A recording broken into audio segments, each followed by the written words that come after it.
नमस्कार साथियों, स्वागत है आप सभी का सोनी क्लासेज में। आज के हम इस क्लास में हम लोग क्लास 10th में प्रकाश के अपवर्तन चैप्टर का निर्देशांक चिन्ह परिपाटी पढ़ेंगे। ठीक है, निर्देशांक चिन्ह परिपाटी के बारे में कल हमने आपको बताया था कि ये वीडियो जो होगा आपको रिकॉर्डेड फॉर्म में मिलेगा। वही रिकॉर्डेड फॉर्म में आज आपको ये दिया जा रहा है। आप इसको लास्ट तक देखिएगा, अच्छे से समझिएगा, जहाँ ना समझ में आए कमेंट करके पूछ लीजिएगा। ठीक है, देखिए निर्देशांक चिन्ह परिपाटी क्या है। जिस तरह से प्रकाश का परावर्तन पढ़े थे तो हम लोग क्या किए थे कि ये एक पॉइंट होता था, इस पॉइंट से इधर की ओर की दूरी क्या होती थी, ऋणात्मक।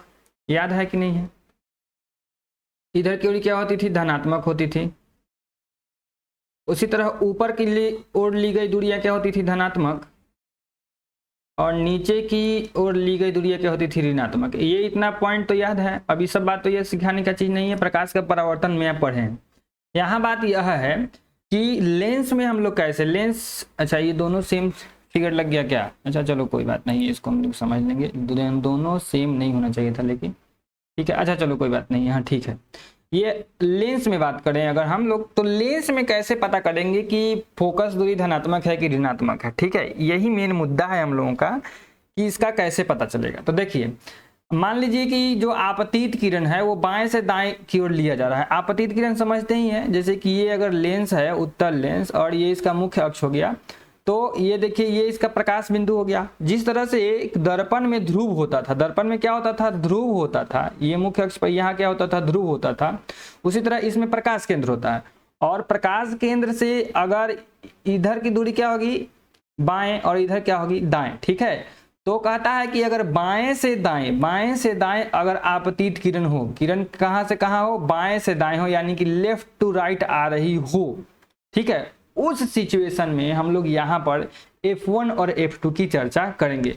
तो कल का क्लास अगर आपने ध्यान से देखा होगा तो आपको याद होना चाहिए कि जब उत्तल लेंस में अगर हम बात करें तो उत्तल लेंस में F1 कहाँ होता था बाबू, बाईं ओर होता था। क्यों? क्योंकि F1 वह बिंदु होता था जहां से प्रकाश की किरणें निकल करके और अपवर्तन के बाद क्या हो जाती थी, मुख्य अक्ष के समांतर हो जाती थी। याद है कि नहीं बात? तो यह जो पॉइंट कहलाता था F1 कहलाता था। और देखिए ये कौन सा लेंस है, उत्तल लेंस है, और ये जो पॉइंट O है यह क्या है, प्रकाश केंद्र। तो प्रकाश केंद्र से यह लेफ्ट साइड में है। ठीक है, F1 कहाँ है, लेफ्ट साइड में। तो याद रखिएगा उत्तल लेंस में F1 कहाँ होता है, बाईं ओर होता है। F1 कहाँ होता है, बाईं ओर। वही अगर F2 का बात करें हम लोग, तो आपको याद हो क्या कि F2 कैसे लेते थे कि अगर मुख्य अक्ष के समांतर किरणें आ रही हो तो वो दर्पण से अपवर्तन के बाद में एक बिंदु पर जाके क्या हो जाती है, मिल जाती है। एक बिंदु पर जाके मिल जाती है, और इस बिंदु का नाम होता था F2। क्या नाम होता था, F2 होता था। तो आप देखिए ये प्रकाश केंद्र है, और प्रकाश केंद्र से दाईं ओर है। किधर है ये, दाईं ओर है। तो आप क्या समझे इस बात को कि जो उत्तल लेंस होता है, उत्तल लेंस में F1 प्रकाश केंद्र के बाईं ओर, और उत्तल लेंस में F2 प्रकाश केंद्र के दाईं ओर होगा। इस पॉइंट में कहीं कोई दिक्कत नहीं है। तो चलिए, अच्छा एक बात याद रखिएगा कि जो आपतित किरण है हम लोग लेफ्ट से राइट ले रहे हैं, यानी कि इस लेफ्ट साइड में आ रहा है और राइट साइड में एंट्री मार रहा है। ठीक है, याद रहेगा। अगला देखिए, अवतल लेंस का F1 और F2 कैसे करेंगे। अवतल लेंस का F1 F2 करेंगे ऐसे कि अवतल लेंस में क्या होता था कि देखिए इसका F1 कहाँ होता था कि अगर कोई ये है, अगर प्रकाश की किरणें एक बिंदु की ओर आए, मुख्य अक्ष पर स्थित एक बिंदु की ओर आ रही होती हैं, तो वो क्या होती है कि दर्पण से जैसे ही अपवर्तन होता है वो मुख्य अक्ष के समांतर हो जाती है, मुख्य अक्ष के समांतर हो जाती हैं। इसका ट्रिक भी आपको बताए थे कि अगर मुख्य अपवर्तन के बाद अगर मुख्य अक्ष के समांतर हो जाए, मुख्य अक्ष के समांतर हो जाए तो हमको क्या मिलेगा, F1 मिलेगा, F1 मिलेगा। देखिए यहाँ भी ये दर्पण से अपवर्तन के बाद में मुख्य अक्ष के समांतर हो गया, तो ये हमको क्या मिला, F1 मिला।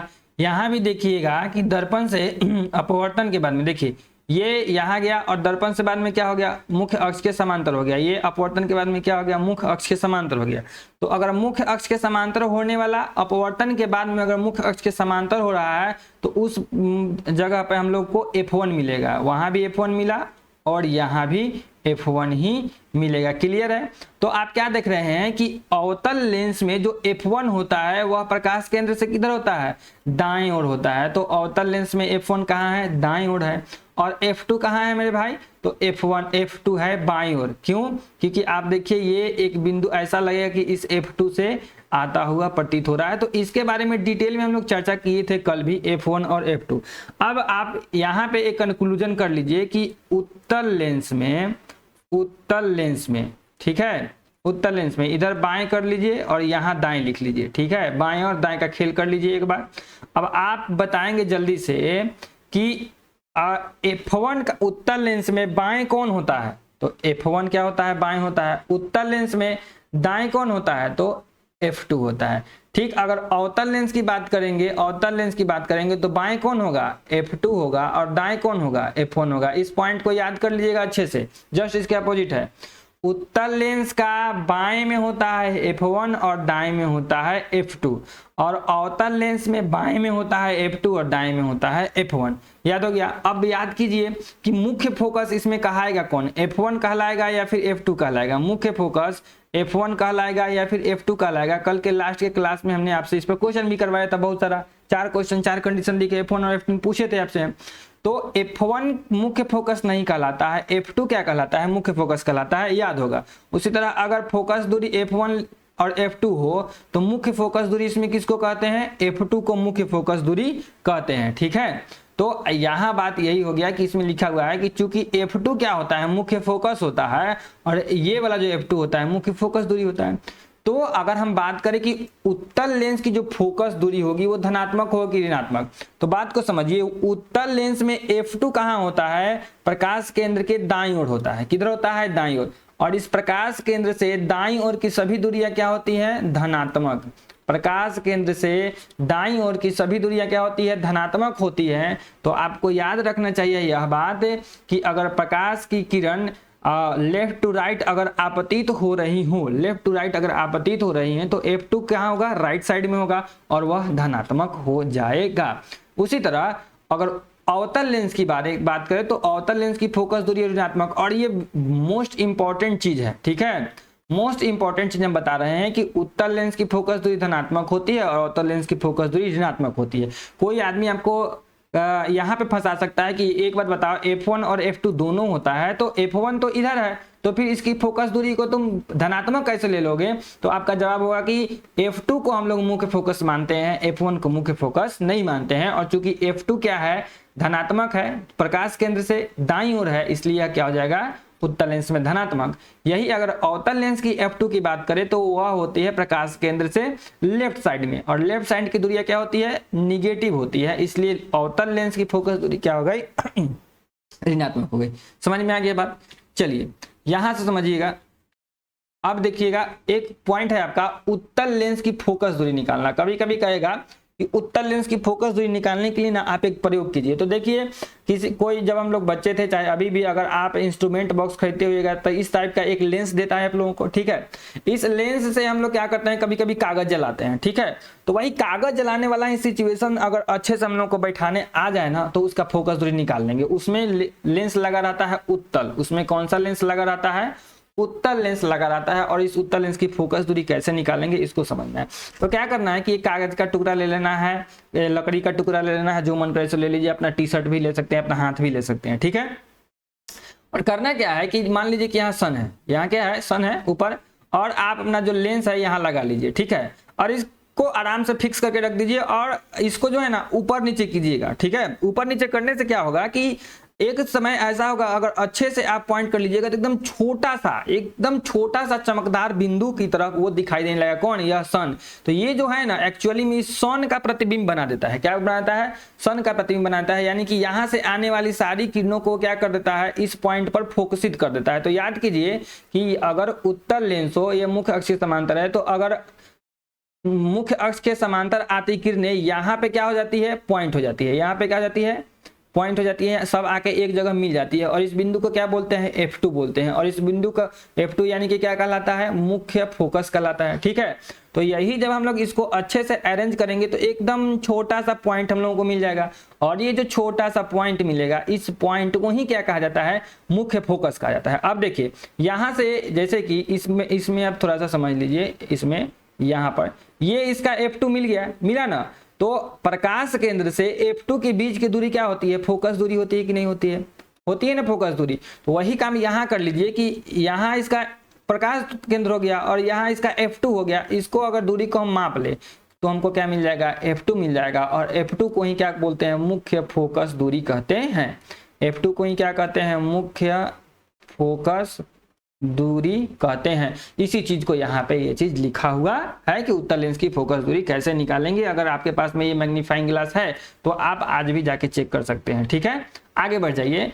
नेक्स्ट है कि प्रतिबिंब। ठीक है, नेक्स्ट क्या है, प्रतिबिंब यानी कि इमेज। इमेज क्या होता है, प्रतिबिंब कैसे बनता है, तो इसका हम लोग चर्चा किए हुए हैं प्रकाश के परावर्तन वाले चैप्टर में भी।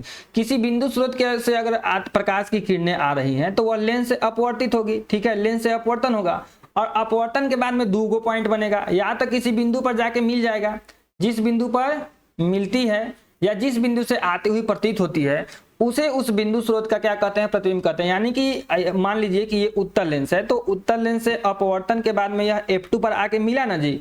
तो जब F2 पर आके मिला तो यह जो F2 हुआ ना, यहीं पे जिससे लाइट आ रहा था, जिससे यह लाइट आ रहा था उसका यहाँ पे क्या बन जाएगा, प्रतिबिंब बनेगा। क्या बनेगा बबुआ, प्रतिबिंब बन जाएगा। ठीक है, अच्छा दूसरा पॉइंट है आती हुई प्रतीत होती है। कल अगर अच्छे से पढ़े होइएगा तो हम क्या कहते हैं कि कोई बिंदु स्रोत से अगर प्रकाश की किरणें आ रही हैं इस मुख्य अक्ष के समांतर। ठीक है, ये मुख्य अक्ष है, इसके पैरेलली ये प्रकाश की किरणें, 2 प्रकाश की किरण ले लिए, 1 प्रकाश की किरण यहाँ 3 ले लिए। तो क्या होता है कि दर्पण से अपवर्तन के बाद में यह इस तरह से मुड़ जाता है। ठीक है, अपने आधार की ओर मुड़ जाता है। लेकिन आधार की ओर मुड़ता है बट हमको पता ही नहीं चलेगा कि ये प्रकाश की किरणें यहाँ से आ रही है। जब इसको हम लोग पीछे की ओर खींचेंगे तो एक पॉइंट यहाँ मिलेगा F2 और ऐसा लगेगा ना कि यह जो वस्तु है यहीं पे है, यहाँ पे इसका क्या बन जाएगा, एक प्रतिबिंब बन जाएगा। और यहीं से लगेगा, इस F2 से लगेगा कि ये प्रकाश की किरणें क्या है, कहाँ से आ रही हैं, F2 से आती हुई प्रतीत होंगी। तो यही इस F2 को क्या कहा जाएगा, फिर से इमेज कहा जाएगा। अब यहीं पे दोनों क्लियर हो गया कि एक तो होगा कि सही में मिलेगा और एक होगा कि वहां से आता हुआ प्रतीत होगा। तो यहाँ पे 2 सिचुएशन बना, तो प्रतिबिंब भी 2 प्रकार के हो गए। एक हो गया वास्तविक प्रतिबिंब यानी कि रियल इमेज और एक हो गया आभासी या काल्पनिक प्रतिबिंब यानी कि वर्चुअल इमेज।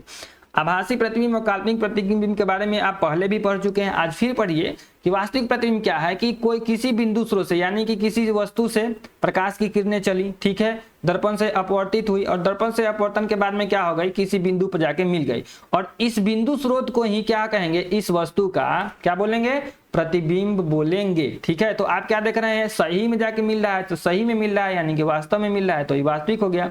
इसको हम लोग पर्दे पर प्राप्त कर सकते हैं और ये हमेशा क्या होता है, वस्तु की अपेक्षा छोटा होता है। अब चूंकि देख रहे हैं क्या पॉइंट कर एकदम छोटा सा बिंदु के रूप में मिलता है। यहाँ भी आप क्या देखे हैं कि ये जो था पॉइंट कहाँ गया बबुआ, अरे यार हाँ, इसमें यहाँ भी क्या हो गया, देख रहे हैं कि सन इतना बड़ा चीज का इतना छोटा सा प्रतिबिंब बना है, तो हमेशा छोटा प्रतिबिंब बनेगा और उल्टा प्रतिबिंब बनेगा। ठीक है, ये 2 पॉइंट इसका याद रख लेना है। आगे बढ़ जाते हैं, तो आभासी प्रतिबिंब यानी कि वर्चुअल इमेज के बारे में बात कर लेंगे।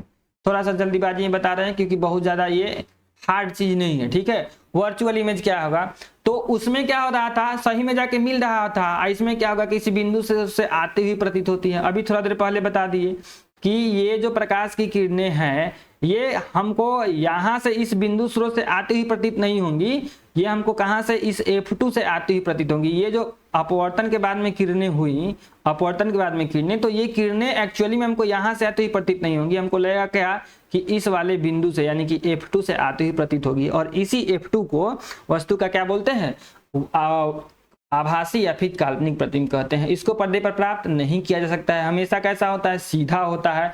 हाँ, एक पॉइंट याद रखिए कि प्रकाश का अपवर्तन लेंस के दोनों सतहों से होता है। ठीक है, लेकिन हम लोग क्या करते हैं अपनी सुविधा के लिए, हर बार देखे हुए कि बीच में एक लाइन खींच लेते हैं और यहीं से क्या करते हैं, देखिए यहीं पे आके प्रकाश का अपवर्तन करा दिए, इस पॉइंट पर प्रकाश का अपवर्तन करा दिए। लेकिन ऐसा नहीं है, ऐसा नहीं है, ठीक है, ऐसा नहीं है। ये जो अपवर्तन होता है ना, ये जो अपवर्तन होता है, जैसे ही यहाँ आएगा यहाँ से ही अपवर्तित हो जाएगा, ठीक है, और फिर यहाँ से भी क्या हो जाएगा, अपवर्तित हो जाएगा, इस टाइप से होगा। लेकिन हम लोग अपनी सुविधा के लिए एक के बार इसको बीच में मान लेते हैं कि बहुत पतला लेंस है, ठीक है, लेंस बहुत पतला है और इसका इमेज फॉर्मेशन कर लेते हैं। तो आज के क्लास में बस इतना ही था। कैसा लगा आपको जरूर बताइएगा, अच्छा लगा होगा तो दोस्तों के साथ में शेयर कर दीजिएगा। मिलते हैं आपसे नेक्स्ट वीडियो में, तब तक के लिए सभी लोग अपना ख्याल रखिए। सभी को रक्षाबंधन की बहुत ढेर सारी शुभकामनाएं। जय हिंद।